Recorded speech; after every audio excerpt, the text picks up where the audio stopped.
Hey, folks, thanks for joining me for this episode of the Embellish Podcast, a podcast focused on product stories, product storytellers, interesting brand ambassadors, and any other tangent that I happen to come up with. Whether you're a bourbon fan, geek, casual observer, or someone just floating through this channel, I hope you find it interesting. If you got here by chance, please take a moment to hit the subscribe button. Hopefully, I can be found on any podcasting platform that exists. And if you can't find me on a platform, send me an email at embellishpod@gmail.com, and I'll try to get that taken care of. I also generally live stream the recording of these episodes on YouTube, and you can find all of my links on Instagram at EmbellishPod or Twitter with the exact same handle. I have a website. It is www.embellishpod.com. It's a place to go pick up these links, episode details, and more. Today is Wednesday, October the 12th, and we are going to be talking about Lost Lantern with Nora and Adam. I got both of you guys today. Let's start with this idea. You guys are an independent bottler. And as I typed out my notes, I had to continually remind myself that independent does not have an A in it.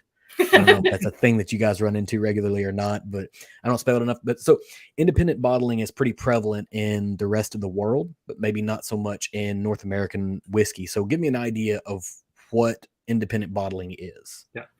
So independent bottling, like you said, very common in other parts of the whiskey world, is really companies like ours that buy whiskey from distilleries around the country or around the world and release it with full transparency on where it comes from.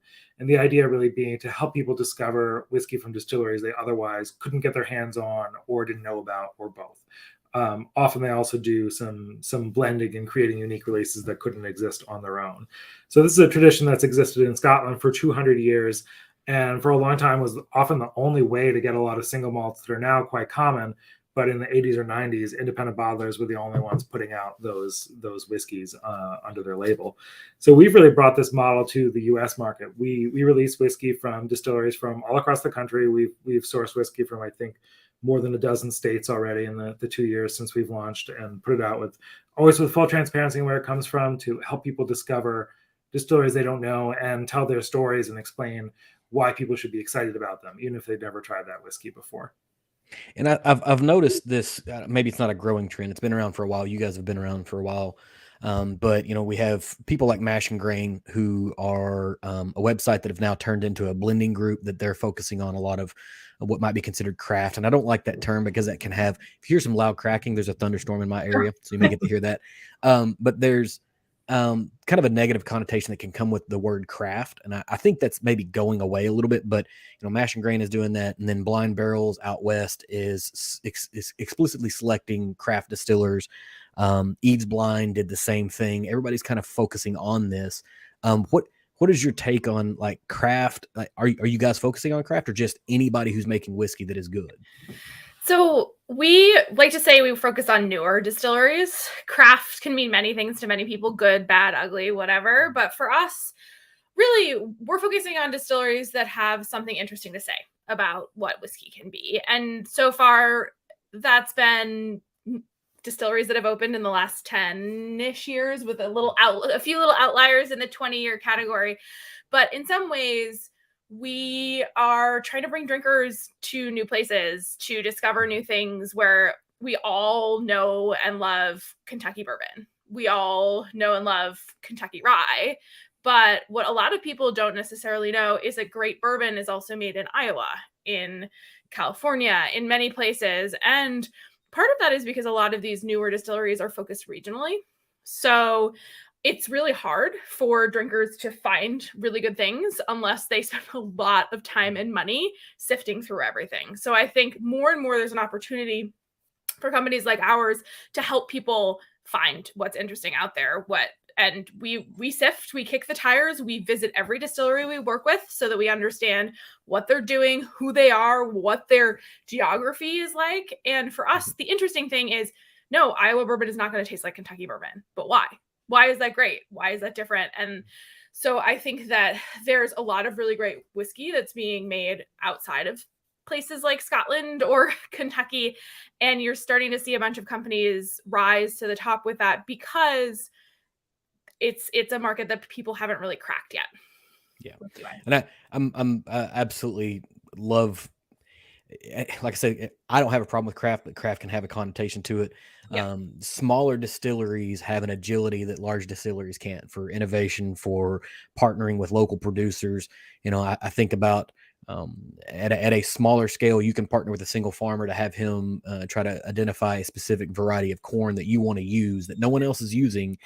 But if you're at the volume of Heaven Hill, you can't do that. You can't get from a single grower. You can't have those kinds of things. And so innovation is much greater kind of at a smaller level. And then the large holders seem to come in after that and be like, all right, now we're going to steal some of your ideas and we're going to kind of put them to scale or whatever. But you guys do seasonal releases with some of these newer distilleries. So give me what's the elevator speech on the fall 2022 cask collection lineup that you guys have? Yeah. So our fall cask collection, which launched in September, is really centered around a theme of discovery. So even more than most of our other releases, this is focused on distilleries that are often only available in a couple of markets or in one market, so that maybe you've heard of them if you're elsewhere, but have never been able to get your hands on them, or maybe you've never heard of them at all. But they're places that we think are making really unique whiskeys that deserve to be known. And we released 5 single casks in the collection, a peated single malt from Boulder Spirits in Colorado. That was I think that's 5 years old, and that was actually a hazmat release. That was 140 something proof. 2 whiskeys from Cedar Ridge in Iowa, a 5-year-old bourbon and a 6-year-old malted rye. A single malt from Washington State from Copperworks Distilling, which was actually, much like you were just alluding to earlier, was made with barley grown from one single farm with a farmer they worked with closely to grow it to their specifications. And then we released an 8-year-old malted wheat whiskey from Brooklyn Distilling in Brooklyn, New York, which is a distillery that's basically only available in New York City. Yeah. So really limited distribution otherwise. Single cask, 8 years old. And that in particular has been really exciting for us because very few people have tried malted wheat whiskey before. And it's so different than the wheat whiskeys that I'm familiar with, and really unique and fun. So, and I'll start with I ordered a Cedar Ridge offering, and it got hung up in Mississippi, so it's not here yet. I haven't had a chance, but I'm looking forward to it. But backing up, you said there's a peated offering from Boulder Spirits, and maybe you know this, maybe you don't. Where do they? I didn't know this, and maybe you guys knew this, and I'm the guy that's late to this, but like there's peat in the United States, right? Like you can go get peat in Northern Indiana. Did they source their peat from the United States, or is this like from somewhere else? So for Boulder, their whiskey, their peat actually comes from the Highlands of Scotland. Okay. Boulder actually was started by a Scotsman, so they have some pretty close connections there. And that's true for a lot of the peated single malt made in the U.S., but like you said, not all of it. We've also released peated single malt from McCarthy's in Oregon that is made with Isla peat, so still from Scotland, but a different region and a different flavor. And Copperworks, which is one of the partners in this release, has made whiskey with Washington peat. We haven't released any of that, but it is really cool and unique. And we're going to see more of that over the next couple of years. Yeah. Really, it's Copperworks and Westland that we know of that are actively using American peat, and we haven't been able to get our hands on any casks with that yet, because that's precious whiskey right there. But one day we hope to. Yeah, and I don't know. I think it was an episode of Distillers Talk that Alan Bishop was on, and he was talking about Indiana has a peat bog as well, which I didn't know about. And so he's like, there's peat in his own state that he wants to try to use for his stuff. And so, obviously the whiskey geek in me is like, yes, please that, because I've said a number of times, not necessarily, bourbon is a hot category right now, but it'll go the way of craft beer, which went the way of wine before that, and we'll be looking for the next thing. And it's either, in my mindset, going to be American single malts and what you can do with those things, or finishing whiskey, whether it's unique casks or whatever else is going on. So I really like to look into what we're doing, because I feel like, given the uniqueness of our climate, we can take what Scotland has been doing for a long time and give it a very, very unique spin, while kind of paying homage to the original version of it. Yeah, our favorite unique spin like that is actually a different kind of American smoked whiskey that, of course, we don't have any of right now. But there are some distillers in the Southwest experimenting with mesquite smoked whiskey, where basically the same process, but instead of using peat, they're taking local mesquite wood, using that to malt the barley, and it adds this like interesting like orangey barbecuey flavor to it, with a little bit of heat. I'm looking at my Del Bach over here, Yep, thinking about that exactly. Yeah, exactly. Whiskey Del Bach and Santa Fe Spirits, which makes Colkegan, are the two that we've worked with. I haven't made it to Colkegan yet, but it's on the list of my list of like bottles to buy is way too long. so it's on the list. I just haven't made it that far yet. So you guys have a very intentional brand that you're building out here. But you both you came from spirit centric careers, but like how do the two of you come together to create Lost Lantern? Like, how does this happen? Yeah. So on our experience, like you said, we both came from the industry in different ways. I was a senior whiskey specialist and editor for Whiskey Advocate magazine, so I was reviewing whiskeys from all around the world and writing. Actually, the idea came when I was writing a story about independent bottlers in Scotland. I was writing a different story about new and innovative American distilleries, and it clicked for me that like this independent bottling model really should exist in the United States too. And it took a couple years to get from this should exist to nobody has started yet, so we have to start it. But we eventually got there, and I brought the idea to Nora, who is also we're married, but she's from the spirits industry too. Yeah, I mean, I worked at Astor Wines and Spirits for a couple of years as sales manager there, so more on the retail side, but great crash course in all things spirits. But I also have a background in finance and startup operations, so between the two of us, with his relationships with distillers, excuse me, and my background on the more business side, we were able to actually think about building a company that will allow us to continue putting out really exciting whiskey for a while. And we both have very trained palates, so we pick everything together, but he has to go find it before it's time to taste together. Mm-hmm. So you guys, did you get married before you started the brand or after?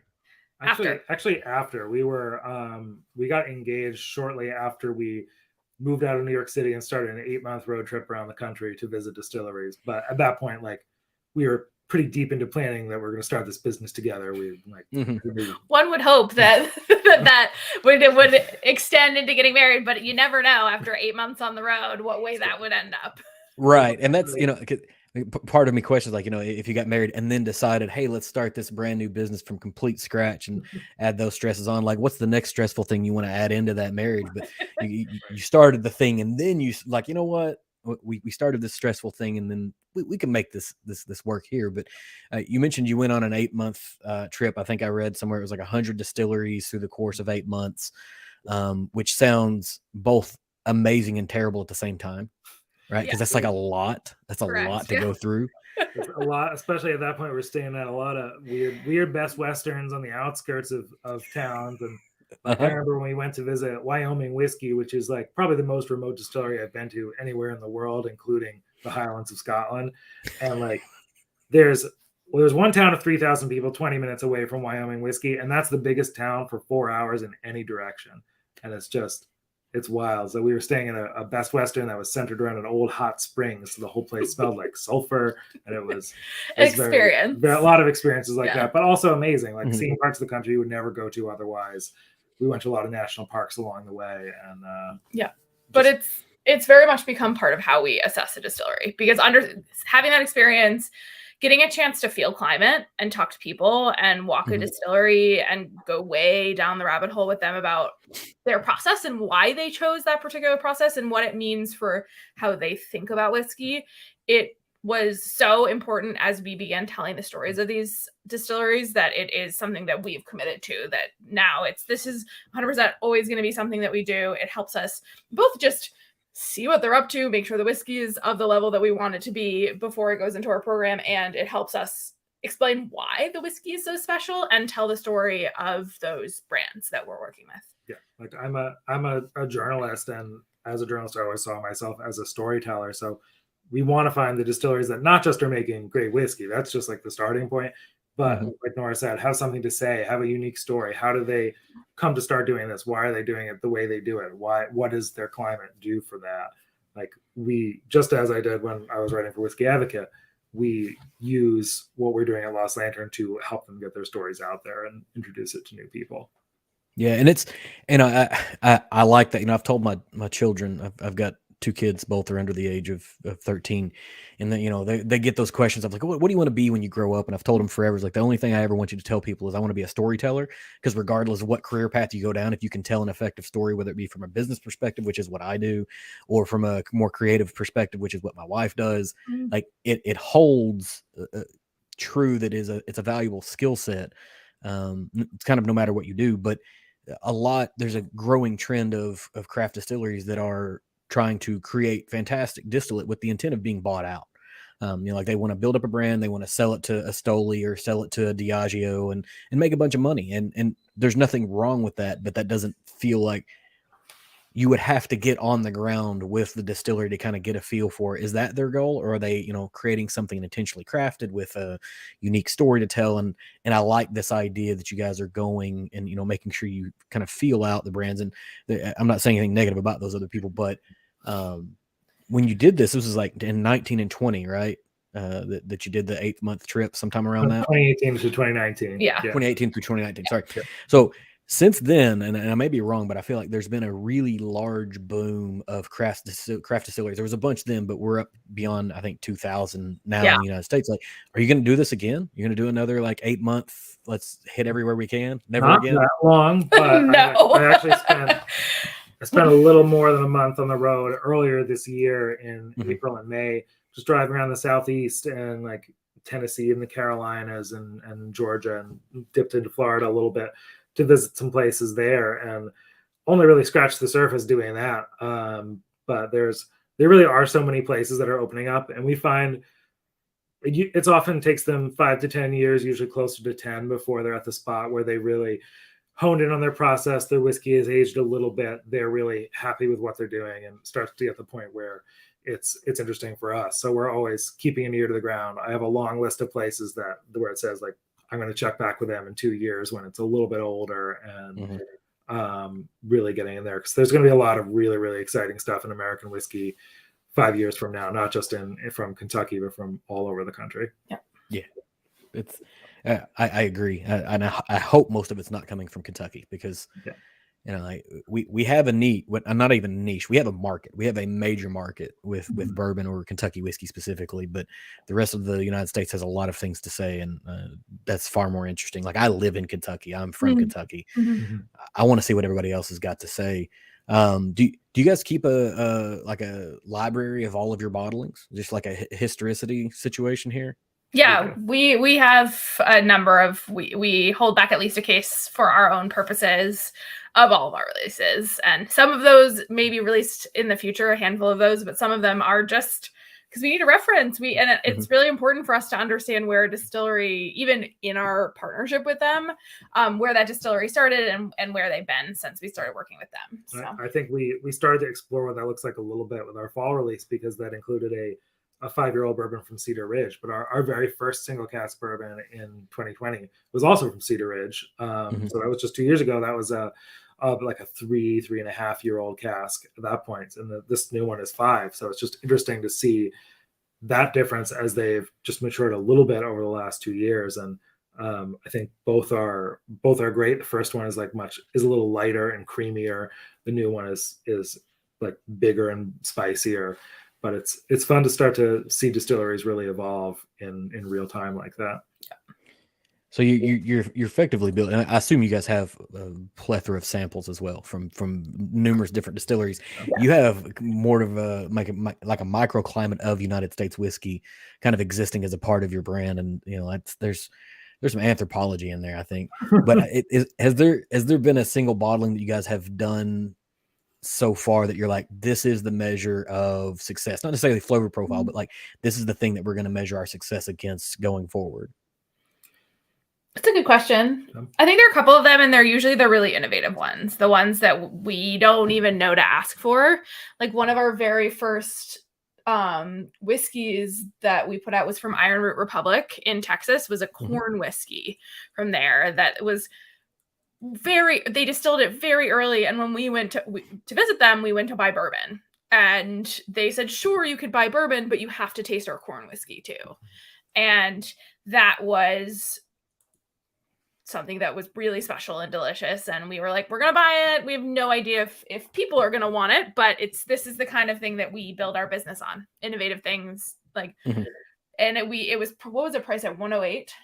Yeah, and we were like, the likelihood of that selling, $108 bottle of corn whiskey selling, we were like, we don't know, but this is what we have to price it at. And it sold out so fast. And part of it is because Irish Republic has made a name for themselves. But it's also an exciting thing for us when it comes to the willingness to explore. Yeah. And I mean, there seems to be this weird interest in corn whiskey in North America right now, because I know Scotch Malt Whiskey Society did an unbranded what is a North American corn whiskey that was basically advanced aged mellow corn, and they had no problem selling through that either. Like there's this weird group of people who are like, yeah, no, we'll buy all the bottles, give me all of them, because you don't find an advanced age corn whiskey or anything unique going on with that. It's just kind of a whatever. I don't even know. Yeah. Mellow corn in particular has got its fans, like us included. But I remember seeing years ago when we lived in Brooklyn, we were in a bar and I saw a guy with a mellow corn t-shirt. I was like, I need that, but it doesn't exist. No, they've never made it. He just clearly made a mellow corn t-shirt for himself. I assume they used maybe their $25 marketing budget for a year and made one shirt and gave it away to like the single Twitter follower they might have had or whatever. But it's exactly right. There's a significant cult following that exists in that type of thing. But is there a cult classic brand bottling that we're all missing out on, right? Like, so you guys are seeing all of these things, you're kind of experiencing all of these people. Is there one out there that the average consumer is not seeing that they need to know about? Yeah, I think that the very clear answer for me on that is McCarthy's Oregon single malt.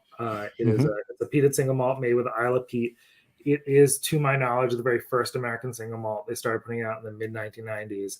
And the interesting thing is that people who have been in the whiskey world for a little longer are pretty familiar with it. They remember it from when it was big in like 2000, 2005. It won a ton of awards back then, and is even better today than it was back then. But they haven't had the marketing budget that some places have, and just have really been focused on making the whiskey and aging it and letting it get really, really good. And it just hasn't gotten out there as much. So that's the one that we always tell people, like, especially if you're a Scotch lover, if you love smoky whiskey, try McCarthy's. And we've used that single-handedly to convert a bunch of people who are skeptical about American single malt into saying like, okay, I see what's going on here. This is pretty cool. Yeah. Well, now I feel like I'm in the know, because that's the exact same take that I had on McCarthy's. I was, whenever maybe this time last year when they were beginning the initial proposals of American single malt going to TTB to get its classification, and I started like reading the newsletter every month, like waiting for them to be like, oh, we're doing it, we're finally doing it, and and then I gave up, and then over the summer they're like, oh, we're finally doing it, right? Yeah. But I was like, okay, so like if I want to learn about American single malt, where do I go? And I found like maybe 3 articles that all mentioned McCarthy's as the original, but that's the extent of it, and nobody was talking about it heavily then or now, for that matter. And it kind of feels like a big miss on our part, at least on my part, not y'all. So I mean, y'all obviously know that it's there, but on my part, on people that are like me, that are going to sit in a room by themselves and talk about whiskey into the ether. Yeah. But they're one of the brands that made us believe that this could work, because they're not known, and they were on our short list. We probably had like 10 distilleries that we wanted to work with when we started, before we went on our road trip. And they were very squarely in that short list, going, this is a brand that deserves to be known. No one knows about it. If there's someone pointing to a small group of brands, they should be on that list, and we need them to be part of our program. So when you think about it, there are these cult bourbons that now are completely impossible to get. And 5 or 10 years ago, they were sitting on a shelf gathering dust, and you could buy them for $20. And now you probably pay 15 times that amount. Yep. And we feel like there are some hidden secrets like that in the world of American single malt. And the number of those kind of brands in single malt is quite large relative to rye or bourbon at this point. And it's going to be the kind of thing where in 10 years, people are like, I used to see that all the time and I never bought any. And now it costs a mortgage payment. Yeah. That's the hope, at least, right? Because, I remember thinking about, and this isn't even for a cult brand, right? Not even for a cult brand. But I remember thinking in the mid 2000s, towards the end of the 2000s, You know, Weller 12 year was just starting to hit, and it was getting to like $50 or $60 on the secondary market. And I'm like, I'm never going to participate in that. I'm not going to do it. And I wish I had emptied out my 401k and bought every bottle I could, because I would be retired now. Like that's where it is. And so, you know, that's, some of us are like, maybe this will happen with American Single Malt. Not that I want to, prospect on making money on it. I just want to know ahead of time so I can have a few stashed back so I can drink them when they're unfindable. But what's maybe a new to the market brand that everybody should be paying attention to? That's a good question. That is a good question. Yeah.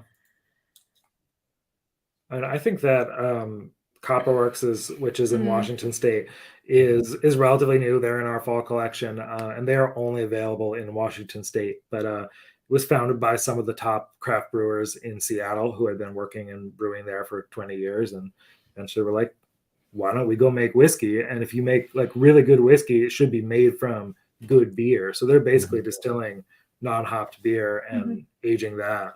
And it's like in our release, they're working with local farmers, growing unique varietals of grain that make sense for the Pacific Northwest. And it's really, for us, it's the forefront of innovation in single malt. It doesn't taste like Scotch. It doesn't taste like Japanese single malt. It tastes like distinctly Pacific Northwestern. And we really love those regional styles that are starting to emerge, like Whiskey Dahlbach too in Arizona with mesquite smoked single malts.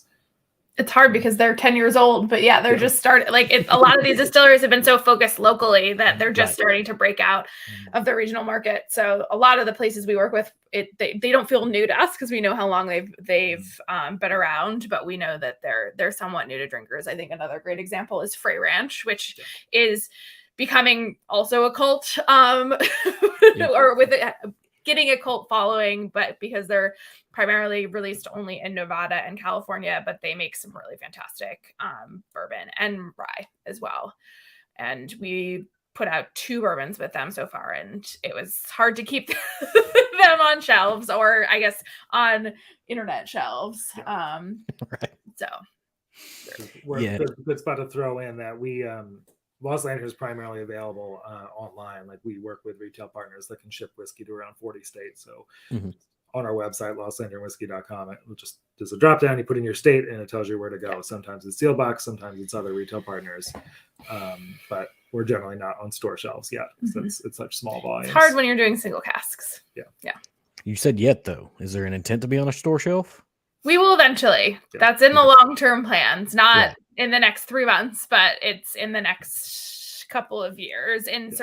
Doing what you'll see from everyone else, like slow rollout, so that you can make sure that you can support the area that you're in and actually not have everything sell out immediately. So we'll get there, but right now we're focusing on the best way to get out to the widest audience. And I as we kind of get rid of some archaic spirit shipping laws, I think that's absolutely the way to go, because I live in far western reaches of Kentucky, and we don't get a ton of things aside from bourbon here. There's not a Scotch selection. There's no American single malts nearby. And so most of my shopping is done online. And so I was super excited whenever you guys had Sealbox, because I already spend most of my paycheck with them. So I was like, sweet, I'll be able to just have this shipped right to my home, kind of bring this in. But you said that whenever you guys went on your initial kind of journey, you had 10 distilleries that you had identified that you wanted to try to partner with. And I'm not going to ask any names, but did you end that trip and like, okay, of these 10, there were 2 or 3 that you're just like, nope, we don't want to partner with them? Or did you come out and be like, we were exactly right?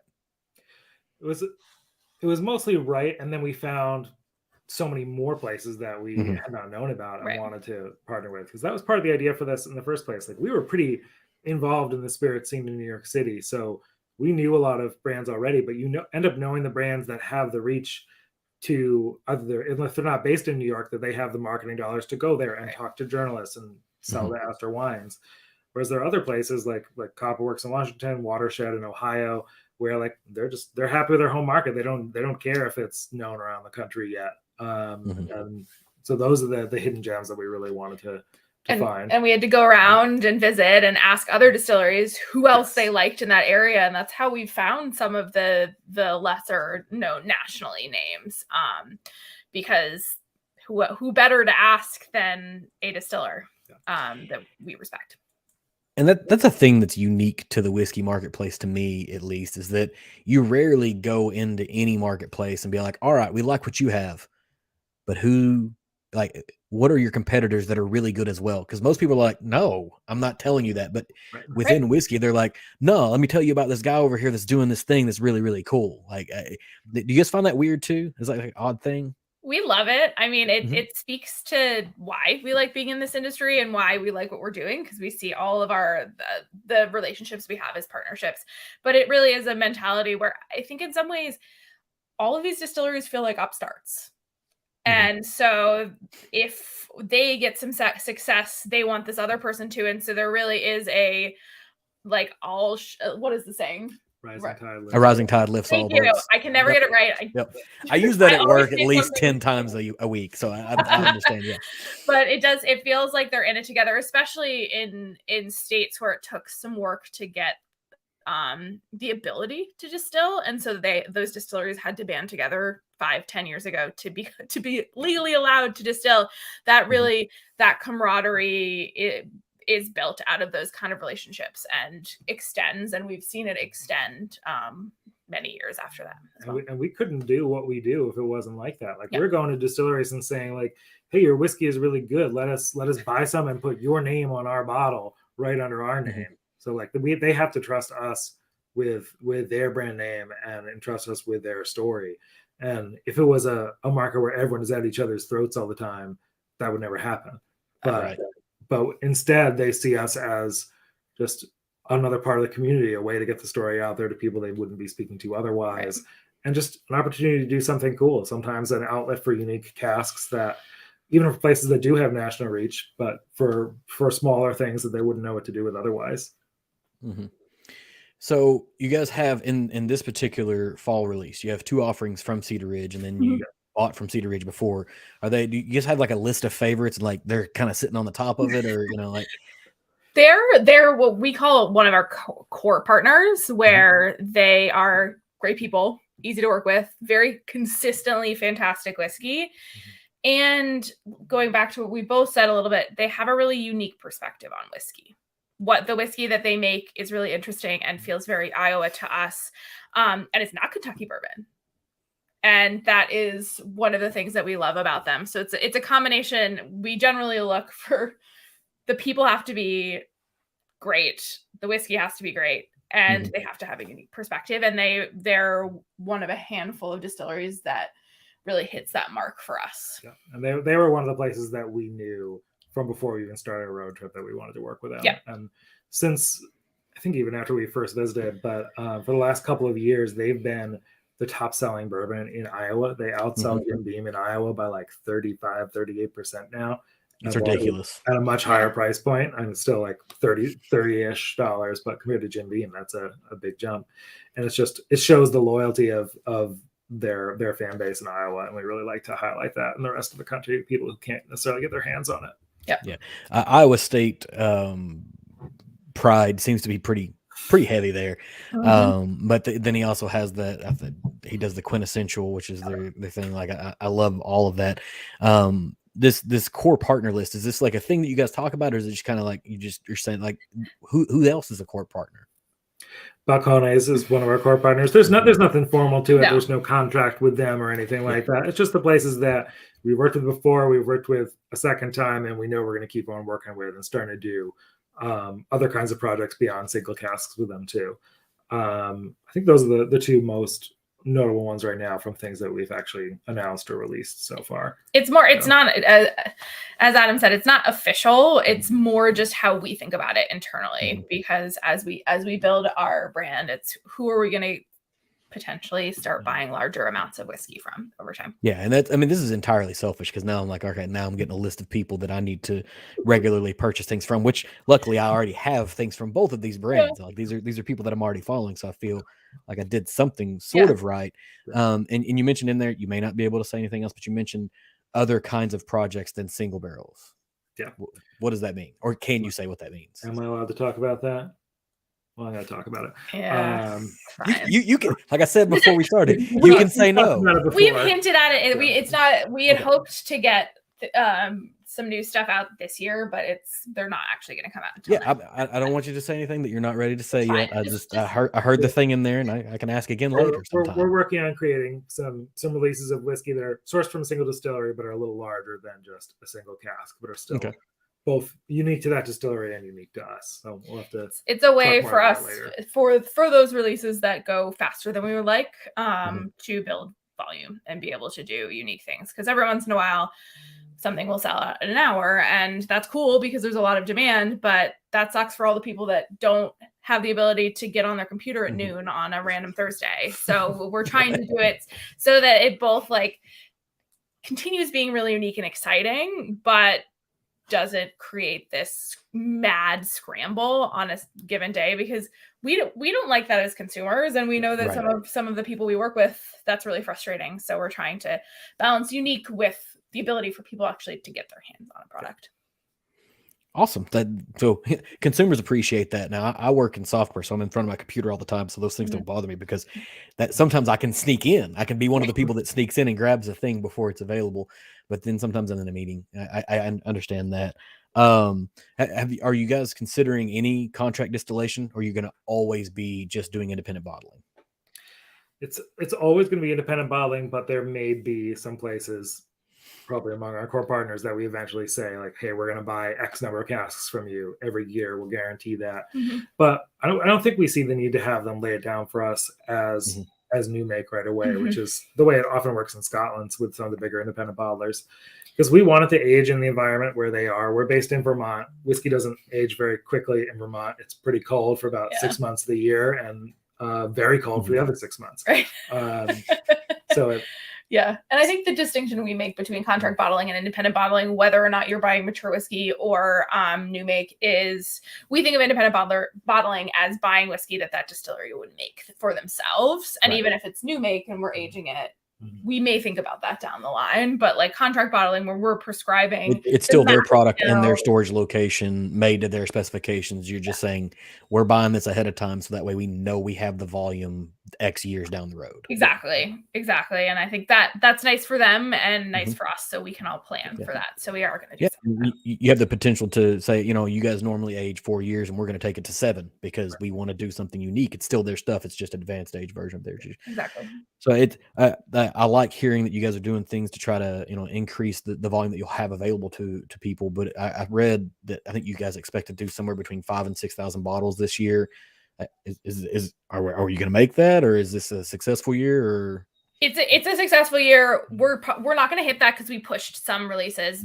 COVID is mean. It is not very nice to production and to supply chains and stuff like that. So some of the things that we had hoped to get out by end of year this year, in order to do it really right and make sure that all the links in the chain are hit correctly, we were pushing them to next year, because it's more important to have the whiskey be good and the labels look right and have all the information ready than to rush anything out the door. And that's especially true for blends of whiskey from multiple distilleries, which we did one of those so far. We launched with it, and we have more in the works, which we think is beyond single casks, is really a way to bring flavors together in a new way. And you see so much of that in Scotland, where like Islay single malt is great on its own, but it's also great when you add a little bit of it to a blend of a bunch of other things and brings out new flavors that aren't there otherwise. So we're exploring that with American whiskey as well. And our flagship American Vata malt is a blend of American single malt from 6 distilleries from all across the country, from Massachusetts, Virginia, Texas, New Mexico, Washington, and Oregon. I usually go in the opposite order, so that was impressive. I can never remember all of them. So. And all the distilleries on the front label and the back label, and like we still, even through blends, we want to tell the story of what these places are doing. Yeah. So you through the course of answering that question, you answered my next question that I was going to ask. I talked to the guys about Mash and Grain with their Borrow Page offering, is that this idea of blended whiskey kind of has a negative connotation in North America as well, because we think of blending totes of commodity whiskey just to make something that's sellable, trying to get something out that you don't think is necessarily great. And how do you combat that? But I think you answered that in saying that on the back side of the label, you're going to point out this is where it's coming from to make the blend, because you're trying to say we're actually creating something with intention, as opposed to just trying to get rid of a bunch of bulk whiskey. Right. Is that the intention behind it, or is that just a positive byproduct. No, I mean, that's, so for us, it's the blends are to bring out certain types of flavors, to provide perspective. Our American Batted Malt is intended to give people a perspective on the landscape of American single malt right now. So it's supposed to show where it is and give you a sense of what's being done. It has some peated single malt in it. It has some mesquite smoked single malt. Other things that we're working on, maybe regionally focused or flavor focused. And it's never like no additives, nothing, not blending anything out. The idea is to give people access to flavors that one single distillery, it's impossible to make. If you're pulling Texas whiskey and Nevada whiskey and Iowa whiskey and putting it together, inherently it's going to create something hopefully delicious. If it's not delicious, we're not putting it out. But it different than some of its parts. Yeah, exactly. It's better than the sum of the parts. Right. Different perspective, should be something that enhances people's understanding of American whiskey. Yeah, and I listening to a completely separate podcast where Dixon Dedman and Nick from Feigning Goat were talking about blending, and they were like, if you take red and blue and put it together, it makes purple. But in whiskey blending, if you put red and blue together, you may get yellow, right? Because whiskey blending is a completely different creature. It's not always the same as the sum of its parts. When you did your blend, did you feel like that was a completely different skill set than picking like a really good single barrel or walking through your single barrel bottlings? Yes. Well, for that first blend, we sort of cheated a little bit because we, instead of blending that entirely ourselves, that was our very first release, and we actually did it on our road trip.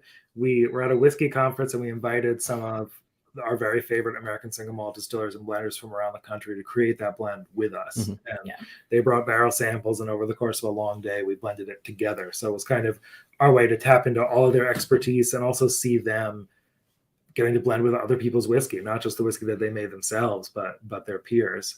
It also helped us get access to cool casks because everyone was showing off for each other. Right. But now that we've done more blending, I think it's both similar and different than selecting casks. I mean, there's basically blending instincts. So having an instinct ahead of time about what's going to play well, which we're still developing very much. We don't necessarily have, but at the same time, when it comes down to it, we're still tasting something and it has to be good.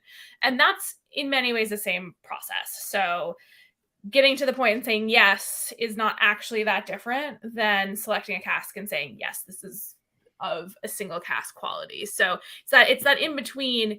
It takes us a long time because we don't necessarily have the full instincts where some of the distilleries we work with, they taste it and they say, oh, we know that this random cask that without having done this 10,000 times, you wouldn't realize that that's the cask that's needed. So we'll sometimes go way off left field and it's totally the wrong direction. And then we have to try again. And we're still learning.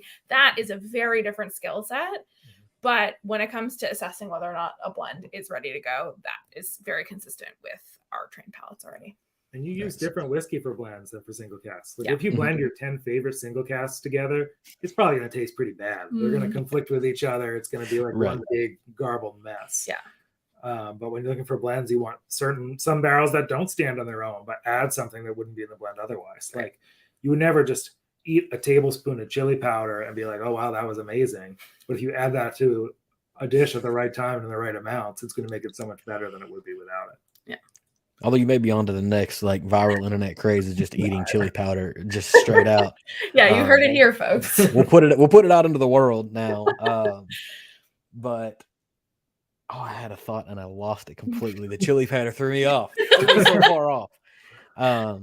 I just came up with that one on the fly, so I'm going to use that again. It's good stuff, right? Oh, I know what I was going to ask. So, I've been a part of selecting a single barrel before, and you have people that have very distinctly different palates. Are your palates similar enough that there's not a lot of contention, or when? All right, so no, we're shaking our head for anyone that's listening. Yeah, not watching. Yeah, go ahead. So who wins? So whenever we get down to the end of it, like, is this is there like a formal debate, or is it listen, I'm the one, I know the right thing here, or like, how's this work? We both have to say yes. So we are both. I'm the head of whiskey sourcing, so I'm the one who's going out and like chasing people down and getting them to send us samples.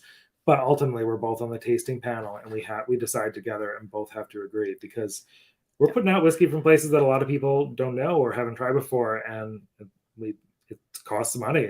That's valuable. So we want as wide a group of whiskey lovers as possible to appreciate it. So we do have quite different palates. I tend towards more like I really love smoke bombs and Face sweeter melters. bourbons and things like that. And you prefer more like delicate and like Nuanced. structured. And, no, but it's worth noting that like we now have had to go to 2 distilleries and say we both love your whiskey.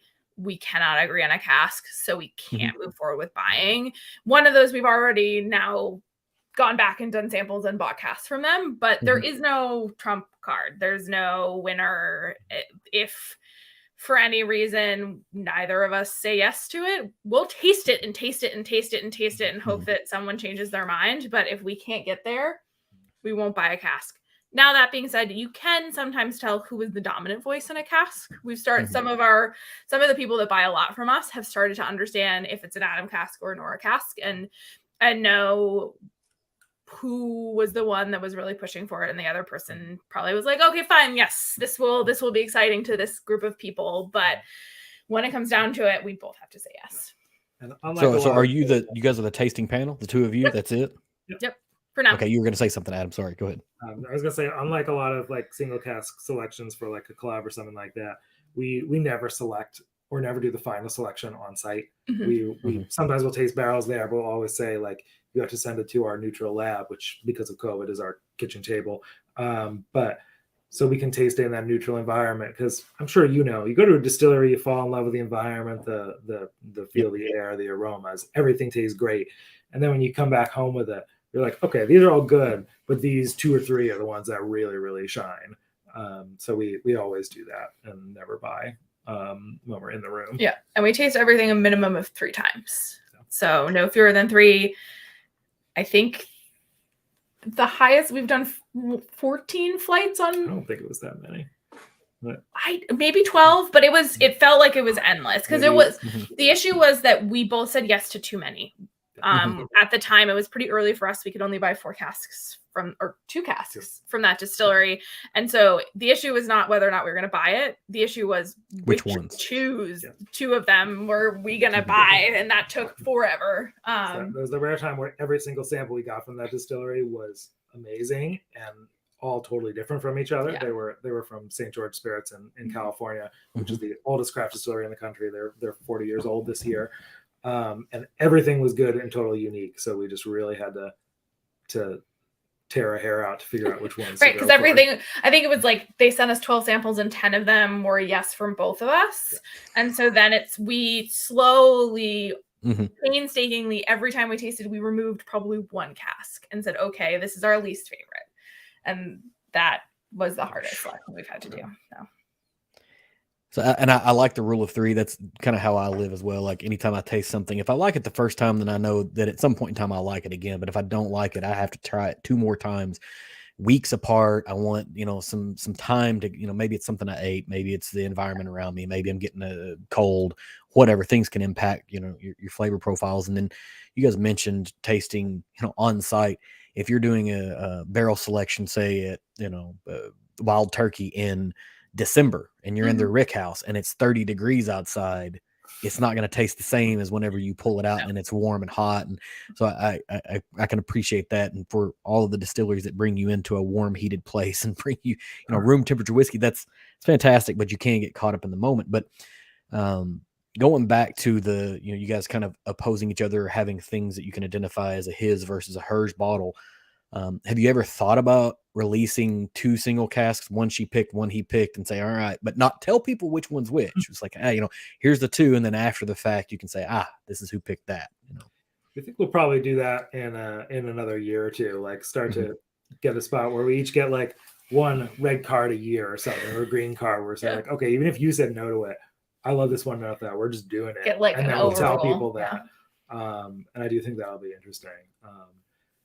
And then we'll get a little competitive with each other about it, which we'll hope. Yeah, we've kind of already done one where it was almost overruled you. We did a cask from Balcones that was aged for 5 years in tequila, and he doesn't really like tequila. So that ended up being a conversation where it was like, you're like, this is something that you're just not ever going to like. Now we have you have an inherent I bias like towards it. tequila. You can't, it's hard to be, subjective towards whether this is good or not. And that sold out so fast. So I already lorded over him. So that's exactly what I expected, because this is how it would work in my household as well. This is the exact same situation. Like, I told you so. Yeah, exactly. Because my wife could be like, you know what, we're going to pick this absinthe aged thing. I'm like, I'm never going to like it. I don't like black licorice at all, ever. I will say the worst words to say to your spouse, who's also your business partner, are "I told you so." No. That's not the worst, but it's pretty high up there. There are other things like like I spent all of our money. That could be one that could be worse. Like, That's fair. we have no revenue, or Right. we are, like, those are all things that could be worse. But still in the business, because I've got several like non-business related questions, so we'll get to those eventually. Maybe, I don't know, we might have to do this again some other time, because I'm pushing my 1 hour time frame. Is there a brand you guys want to work with but you're not yet? We really love Westland Distillery in Seattle, which has done some really unique things for American single malt, and is one of the leaders in that field. And have been working on them for a while, so hopefully sometime soon. But truly love them. Yeah. Who else is there? I mean, I think they're a couple places that we know we'll never be able to work with, like Stranahan's in Colorado. They make great whiskey. They have corporate ownership that is generally not open to doing these kind of things. So it's like we had heard from one of the distillers there that's just like, hey, like, we love what you're doing. This is super cool. It's just not going to happen. But which is too bad, but they're great. I think also we talk here and there about working with some of the older distilleries if they're willing to sell us whiskey in the way that we do, because putting a brand name on the label is a hard sell sometimes. But we think that, just like you see from Scotch independent bottlers, once you earn your reputation, then those doors start to open. So we have those in our long-term sites, but it has to be transparent. Would be pretty happy myself to do a Lost Lantern longer aged mellow corn. Right. Maybe someday. Maybe. Yeah. Well, I mean, and the thing is, with as much money as they pump into mellow corn, you might actually be able to work that one out. They're like, yeah, it's fine. We don't care. Right. Just go. It's in that rick house. Go pick out one of the barrels. Like, you have to get it yourself, though, probably. Roll it out. Bring your own forklift. Right. So we're in the final few minutes. So I want to ask a couple things, and maybe I'm wrong, but I was kind of diving through Instagram. I think maybe you guys might be Harry Potter fans. Is that a correct statement? Yeah, that's correct. Okay, what are the houses? Who's what? I'm Ravenclaw, and Nora thinks she's Gryffindor, but is no, Slytherin. I am Ravenclaw. We're both total nerds. So see, I maintain that he's Hufflepuff, which is he does not like. This interview is over. There it is. I found the place where you're like, I'm done. I can't do this anymore. Yeah, business over. No, I think we're both Ravenclaws. We're both nerds. We like to get into the geeky details about all these kind of things and find things that other people don't know about. I think that's pretty Ravenclaw-ish. Yeah. I'll agree with that. And I'm significantly older than the two of you, and so, like, we grow up with Tolkien. You grow up with Harry Potter, and then we're like, you know what? Harry Potter's good too. Is it a Christmas movie? Yeah, we actually every couple of years we do a Christmas marathon of the Harry Potter movies. That's the post. That's the post where I found it. I was like, from the marathon, I'm like, okay, this has got to be a Christmas thing. So you guys travel quite a bit, and travel and foodies kind of seem to go hand in hand. I think maybe y'all are foodies. Do you have a death row meal? Have you ever thought about, like, what's your death row meal? I don't know about that, but we always tend to seek out, like, usually the local affordable thing, like whether it's like tacos or like pho or Thai food or Tex-Mex or whatever it may be in that area. We also lived in New York City for over a decade. So for us, it's also like when we go to cities, we need Indian food, we need Thai food, all the things that you don't have access to in smaller towns. I mean, living in Vermont, there's amazing farm to table food here, and there are a handful of other great restaurants as well. But you're not getting the same level of spice or the more kind of esoteric stuff. Like you don't have a Szechuan restaurant in Vermont, so we'll track that down. And worst of all, we don't have a Popeyes, which is very unfortunate. For one of the two of us, it's unfortunate. One of the two of us. Look, I'm with you. I'm perfectly. My wife is an ELL teacher in a community, our neighboring community. Most of her students are Hispanic, Guatemala, Honduras, whatnot. Mm-hmm. But I learned, and if you want to spice up, there's a lot of people that'll be like, Target is Target. You can call it Popeyes because that is what the entire community of her students thought it was because they were pronouncing it phonetically based off how they understand an alphabet. And so they were like, hey, have you ever had any food from Popeyes? And she was like, where is this in this town? I've never been here. I need to go find out. And finally she spelled it out and she was like, oh, so if you want to just kind of bring it up a little bit, Adam, Popeyes. Yeah, that's happening. So thank you for that. Yeah. You're welcome. So last thing, I got less than 5 minutes here. You guys travel a lot. It seems centric to your identities. What's a place that you have been to that you need to go back, or a place you haven't been to that is on, like, you got to go there? Whiskey or not whiskey? Not whiskey. Not whiskey. We really need to go back to Sequoia National Park in California and see those 2,500-year-old trees that are the size of a mouse in comparison with them. It's the same ratio. So those are incredible. Yeah. I think in the U.S., I agree. Outside of the U.S., well, we are mostly thinking about whiskey travel these days, but we're looking forward to Ireland, Scotland, Australia, just because great places to visit and great whiskey scenes as well. So the only one of those, I haven't been to Australia, so that's probably the biggest one that I'm excited about. But Ireland and Scotland. And they've got some single malt in Australia, so you can just make it a whiskey thing. And that brings me maybe a final question that I can ask. And you guys are doing North American or whiskeys in the United States. Are you considering doing some independent bottling outside the United States? I think at some point that is something that we'll look at, but with the same kind of thing, like newer distilleries, not go hunt down like the same things that the Scotch independent bottlers are going for, but places that people don't know about it yet. There's an interesting distillery up in the Yukon that I'm really curious about. There's a place in Iceland that smokes some of its whiskey with sheep dung, which I'm very interested in. No. I mean, have you tried this yet? Have you tried it yet? I haven't, but some of my colleagues at Whiskey Advocate did, and they gave it a 91. And a 91 from Whiskey Advocate is pretty good. Yeah. That's impressive. I have a podcasting, another podcast that I'm friends with, and they did a tasting of it as well, and they did not score it 91 at all either. Yeah. So it may be a device, and they're not a bourbon podcast. They're a whiskey, and they do a lot of Scotch, and so they were kind of like excited about it. And I can't pull the name of it off the top of my head, but I know what it is. I know exactly what you're talking about. Floki. Floki. Yep. So we do that in particular, but we do think that there's opportunity for these whiskeys that are only available in that one country, or they're only available in Europe, to bring it, and then we can buy from directly. Buy directly. And then so it turns out to figure out how to bottle it.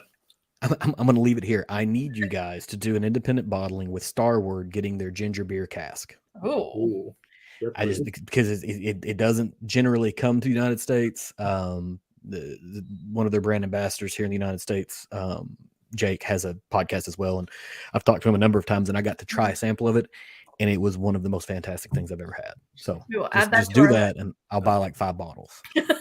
Awesome. Right off the bat. Well, so is there anything we didn't talk about that you guys do want to talk about? Did I leave anything out? And you touched it already, Adam, so I'm going to ask you to do it again, but I didn't be like, hey, where do we buy the things from? But make sure we close with that, so that way if there's anybody still hanging out at 58 minutes, they know where to go buy things. Yeah. And I think that's the biggest thing is that we primarily sell online through retail partners. So go to LostLanternWhiskey.com. Put your state in the drop down, and it'll tell you where to go. Yeah. And follow us on Instagram. We're at Lost Lantern Whiskey. It's easy to find us. Yeah. And do you guys have like a professional photographer doing your work, or do y'all do all your stuff yourself? No, we work sometimes with a professional photographer. So a lot of the it looks, I was gonna just say, like, if you're not, you're doing a fantastic job. If you are, they're doing a fantastic job. Usually, if So there are humans in the photo and it looks a little askew, then I'm probably taking it. If it looks beautiful, then we work with a great photographer. I haven't seen anything bad on it, so that's not what I'm getting at. But like, it definitely looked better than the quality of the things that I take with my phone. That I'm like, so let me snap the picture of that. Yeah. Thank you guys for joining me in the middle of the day. I super appreciate it. This is a thing that's always kind of been refreshing about the whiskey community is anytime you reach out to somebody, they're like, yeah, well, absolutely. No matter whatever size of a podcast you have or YouTube channel or whatever, people are willing to kind of join on and talk about their things, their passions, whatever. And what you guys are doing is fantastic. I know a lot of people who have drank a lot of your bottles that have a lot of very positive things to say. And my first offering should be here tomorrow. So I'm super excited about it. Great. And I like what Cedar Ridge is doing. So that's the one that I stuck with as well. So thank you guys so much. Thank you so much. Thank you for having us. Yeah, this was fun. Yeah, for sure. All right, well, I'm gonna dump you out and I'm gonna hit the outro. So thanks, you guys. Thanks for tuning in for this offering of the Embellish podcast. If you enjoyed this, please leave me a review on whatever platform that you happen to be consuming this on. Leave a comment if possible. Hit me up on social media at Twitter or Instagram using Embellish Pod and give me a follow so you can keep up with what's going on here. I can be found at www.embellishpod.com with all of my links, accounts, and contact details. I'll be back again next week with another new offering for you. So until then, cheers and thanks for hanging out.